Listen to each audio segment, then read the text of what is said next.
ব্যাপার পতঙ্গ, তুমি বাবাকে এরকম করে বলছো কেন? তা কি তোমার বাবাকে পুজো করব?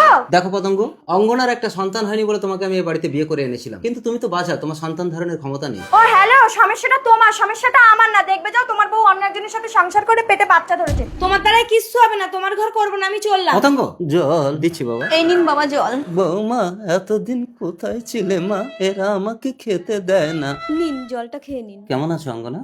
বাবা, আমি আপনার জন্য ভাত এনেছি। তুমি আমাকে ডিভোর্স না দিয়ে অন্য ছেলেকে বিয়ে করে তার বাচ্চাও নিয়ে নিলে?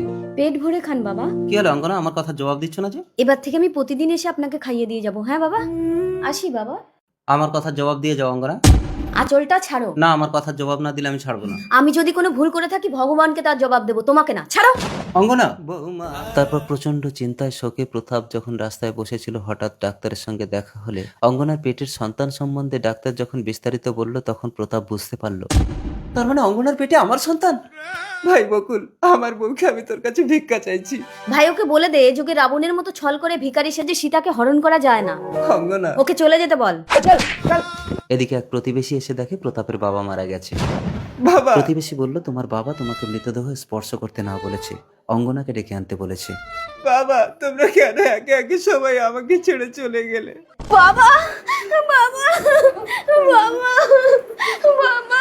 কেঁদো না বৌমা, আমি তোমার সন্তান হয়ে তোমার ঘরে জন্ম নেব। তোমার কাছে শুধু এইটুকু অনুরোধ, তুমি এই বাড়ি ছেড়ে যেও না বৌমা। এসো অঙ্গনা, আমরা একসাথে বাবাকে শ্মশানে নিয়ে গিয়ে দাহ করি।